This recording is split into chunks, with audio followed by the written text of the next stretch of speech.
What does it take to make it to the top of your sport? Track and field athlete Brianne Theisen-Eaton knows it's not just about working your body.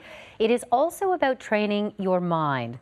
The year leading up to the Olympics is the most crucial time when it comes to getting game ready. And with Rio on the horizon, Brianne has her eye on the top of the podium. The New Crest spokesperson joins us now. Thanks for coming in. No problem. To talk about this. It really is, and as Ty was just saying too, I mean, there's the physical and there's the mental. Let me ask you about the physical training part, because you're going to start training again after taking a couple of months off now. Yeah. And then how long hours, what does that look like?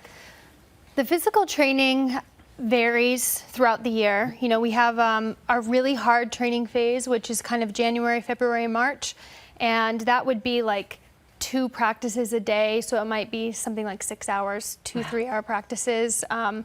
My favorite time of the year is when we get to like June, July, because I'm in really good shape, and it's like come to practice and you feel great every day and you're running fast and you're jumping high. So it's easy in the fall. So when I go back to practice next Monday is probably the worst because I haven't done anything for 2 months. So yeah, it's a little bit of a shock to the system. Well, you're the only Canadian woman to podium at these events, at the World Championships. You've had such success already.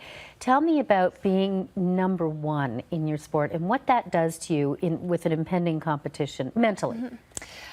I got a taste of it this summer. I was the favorite going into the World Championships by quite a bit, and mentally it takes a toll on you. You think you have to become some different athlete in order to medal, when really what you have to do is just do the same thing that you always do. And I learned that lesson the hard way after getting a silver medal at the World Championships this summer. Which is amazing. Yeah. But you were not happy with that. Yeah. I mean, when you have worked so hard all year and have had success and know that you're capable of winning a gold medal and it doesn't happen, it's just a big disappointment. But the lesson I learned, I think, will probably be one of the most valuable ones ever, and hopefully that can help me in Rio next summer. Wow, and when you think about how physically demanding all of those sports are that you do, from heptathlon, like all of the things in track, you had a back injury in 2011, and you fought back. Yeah. And then just recently a groin injury. Yeah. And you fought back. Yeah. Isn't that the toughest part? Like when you get injured and you don't know how long it's going to take? Definitely the injuries are the hardest part of training because it's the most stressful.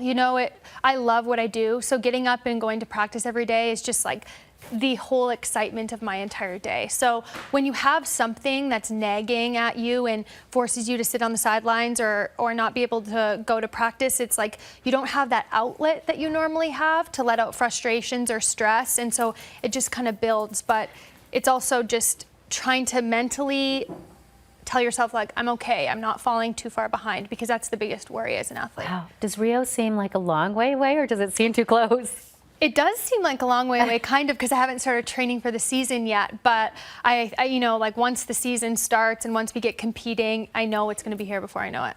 Brianne, our support behind you, will be following it. Thank you so much for coming in. Thank you.